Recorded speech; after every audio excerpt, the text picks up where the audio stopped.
So WPA, that is Wireless Protected Access 2. So it was started in 2006 and it was officially superseded by WPA 2. One of the most significant changes between WPA and WPA 2 was the mandatory use of AES algorithms and the introduction of CCMP, that is counter cipher mode with a block chaining message authentication code protocol. I believe that's what the full form is. So it was a replacement for TKIP, which was still preserved in WPA as a fallback system and for interoperability with WPA. So currently the primary security vulnerability to the actual WPA2 system is the obscure one, and it requires the attacker to already have access to the secured Wi-Fi network in order to gain access to certain keys and then perpetuate an attack against other devices in the network.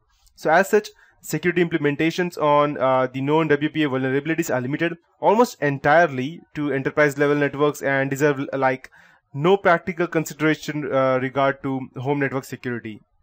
But unfortunately, the same vulnerability that is the biggest hole into the WPA armor, the attack vector through Wi-Fi protected setup, that's WPS, remains in the modern WPA2 capable access points.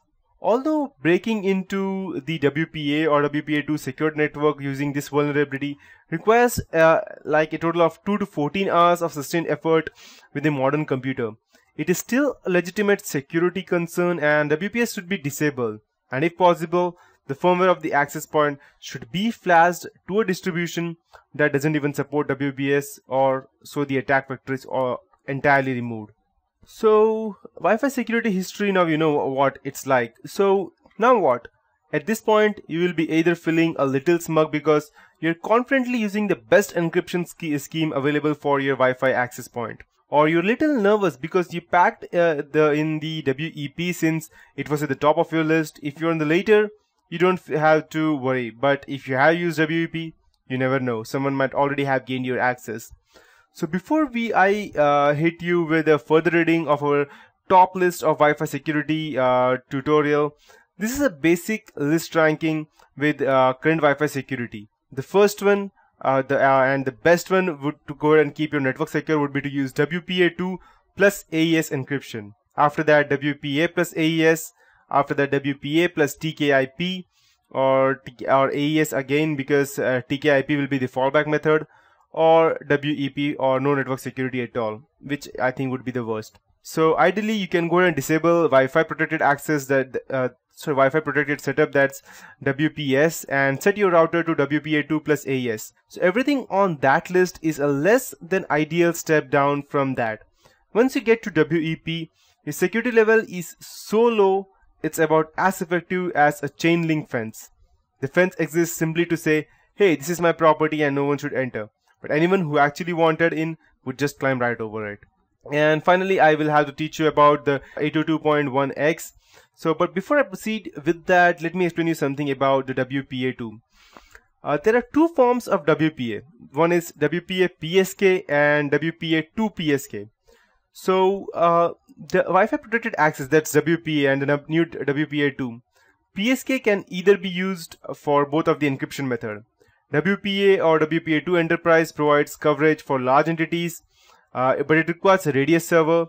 WPA Personal, that's WPA2 PSK, is an appropriate use for residential and home business settings. So you might be wondering that how does WPA PSK or WPA2 PSK work? With WPA PSK, that's personal security key, you can configure each wireless LAN node, access point, wireless routers, client adapters, bridges, not with an encryption key, but with a rather plain English passphrase that contains up to 133 characters. And using the technology called as TKIP, that's temporary key integrity protocol, that paraphrase along with the network SSID is used to generate unique encryption keys for each wireless network. So these encryption keys are constantly changed.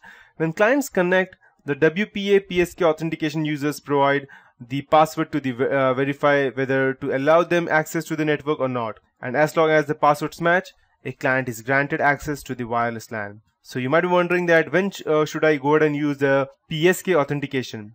PSK was designed for home and small network office that do not require the complexity of 802.1x authentication server. Some reasons to use PSK authentication are: PSK is very simple to implement as opposed to 801.1x, 802.1x authentication, which requires a radius server. But your legacy clients might not support 802.1x or the latest WPA standard. Then you might wonder, why would I not use the the PSK authentication? Even if you have a small company, there are drawbacks to using PSK authentication. For example, if an administrator leaves the company, you should reset the PSK key.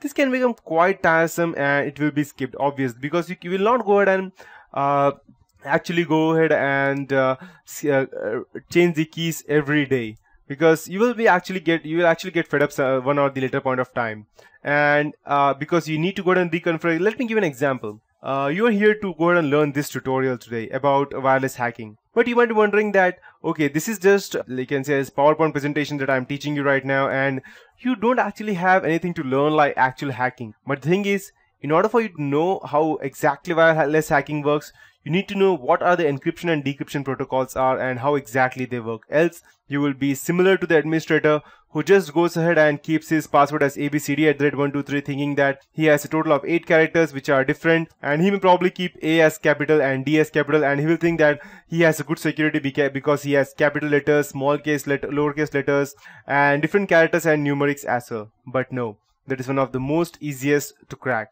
Similarly, just going ahead and cracking a Wi-Fi is not. So if sometime later on, if someone gains access to your Wi-Fi, you will know that he's not a noob, because people who are new to hacking cannot go ahead and crack a Wi-Fi, or not as even a single noob can go ahead and crack a Wi-Fi password, especially WPA or WPA2, because it requires intense knowledge about how the encryption and decryption protocols works. So coming back to our point, if an administrator leaves the company, you should reset the PSK key, and this may be skipped by a lot of administrators. If one user is compromised, even if one, then all the users can be hacked.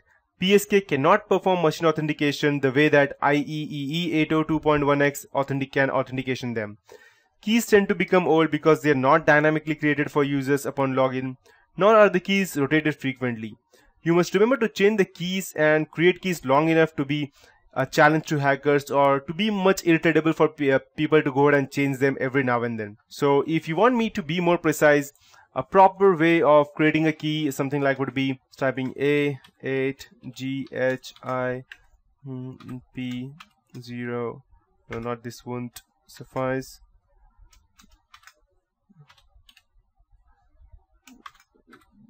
So this doesn't make any sense, right? Yes, that's why. And this should be how your password should look like. Any random set of numbers, but you should make sure that you don't have any kind of specific word that can make sense, because if that does, then it will make 99% more sense to the computer and it will be able to crack your password. So to be more precise, this is how your password should look like.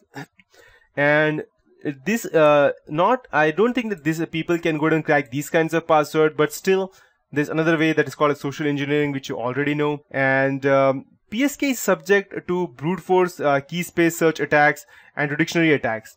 And one more thing you can do is, let's say for example, you just go ahead and type random passwords like this, and this is an example.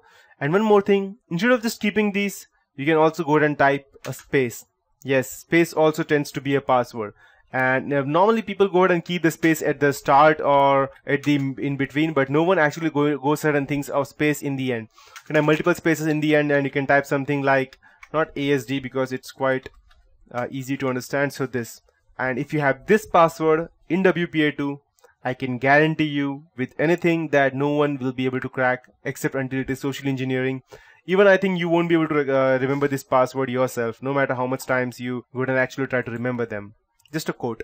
So WPA2 PSK uses a more advanced encryption type. Additional processing power is required to keep the network functioning at full speed, and wireless networks that use legacy hardware for access point and routers can suffer speed reductions when using WPA2 personal instead of WPA, sorry.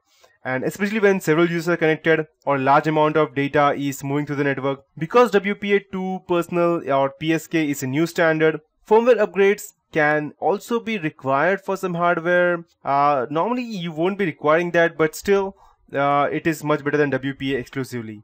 How is WPA encryption different from WPA PSK, you might be wondering? The primary difference between WPA and WPA2 PSK are the encryption ciphers used to secure the network. WPA can use only the encryption cipher, that's TKIP, whereas WPA2 PSK can use TKIP.